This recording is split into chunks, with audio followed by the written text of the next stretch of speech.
Well, hello there, Battle Brothers, and welcome to yet another video, and welcome to yet another review video. Today we're reviewing Ragnar's Claw, or the second volume in the Space Wolf series by William King from the Warhammer 40k universe. And why am I not holding a book? Well, because I read it in PDF. Mentioned it multiple times in my videos. There are certain books published by the Black Library, the vast majority of them actually, that are not being kept in print in their physical form, and unfortunately me only getting into Warhammer 40k half a year ago, I am not fortunate to possess that said book in its physical printed format.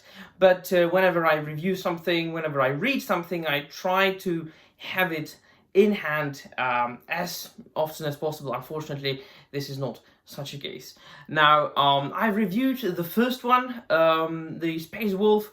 I have the Space Wolf's Omnibus PDF, which contains the first 3 volumes written by William King, and once again, I have to say that I couldn't be more excited. But before I start, I encourage you, my dear friends, to check out my other Warhammer 40k reviews and videos.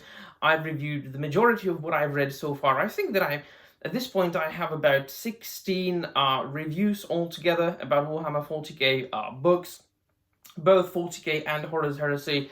I'm getting more and more into the universe, into the lore, just by reading the novels.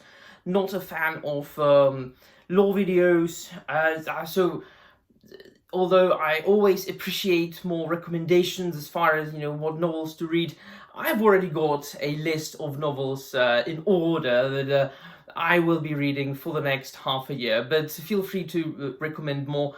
However, I will not really heed to recommendations. I will not really listen to recommendations for lore videos or any channels. Of course, except for channels that are like how to paint miniatures videos or review videos about like action figures. By the way, I shall post a link in the description down below. Yesterday I had a little bit of time, so I made a short. It's a 40-second short of me unboxing and kind of reviewing the Joy Toy Blood Angels Veteran by Joy Toy. This particular action figure. These I've been collecting these for the last half a year. I've got some saved for Christmas, like Lionel Johnson and Rogel Dawn, and some more of these Space Wolves. There are reviews to come, my dear friends, so stay tuned.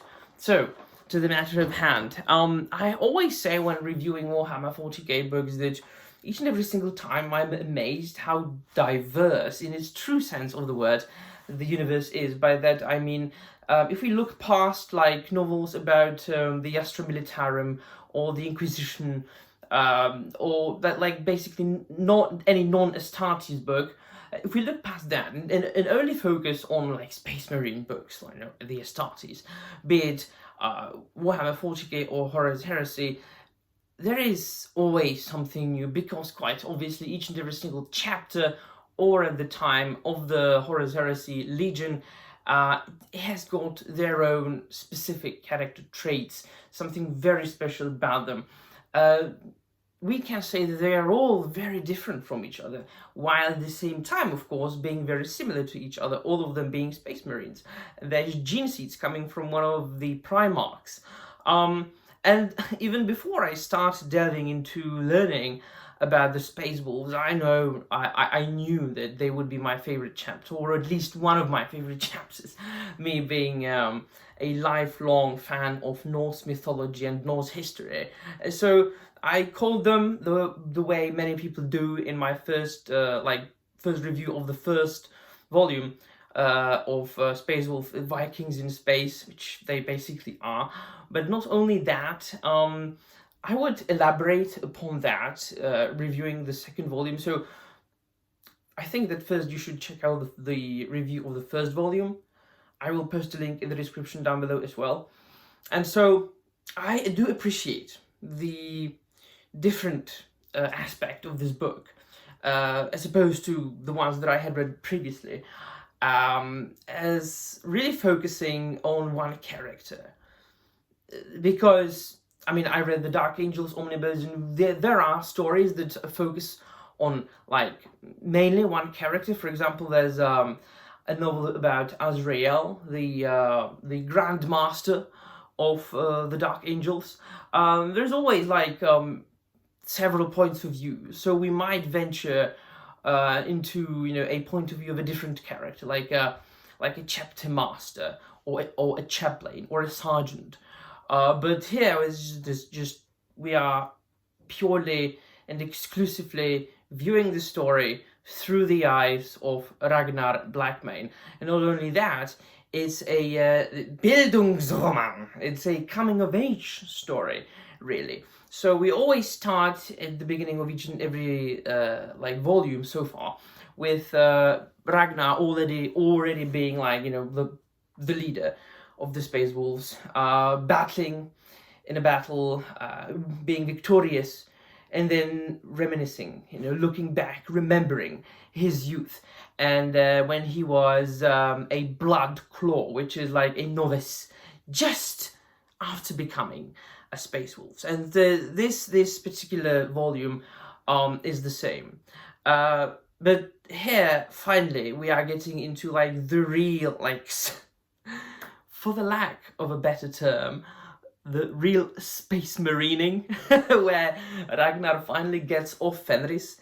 He gets to accompany two Inquisitors in search of like fragments of a jewel that I think this is an Eldari jewel, right? That according to the Inquisitors is the way to stop a plague that spread on a planet, on a home planet of one of the Inquisitors. And it's like this very classic, very old school, very by the book journey story to get something, right? To fetch something in order to save the world. It's this kind of story is as old as storytelling itself, like a quest. And there's always, I mean, also a book in which we encounter I mean, there are going to be spoilers. Demons and disciples of Nurgle, one of the dark gods of chaos. Of course, behaving very much in role of who he is, and encountering and seeing Ragnar and his journey, not only purging the Xenos, because there are orcs as well, and tyrannids, but also mutants and heretics and demons, but also his inner struggles and him kind of getting in terms really with becoming a space marine, still going through and getting used to the changes, realizing that certain things are taboo forever for a space marine and a space wolf, and of course then dealing with what makes space wolves specific among all the other Asartes.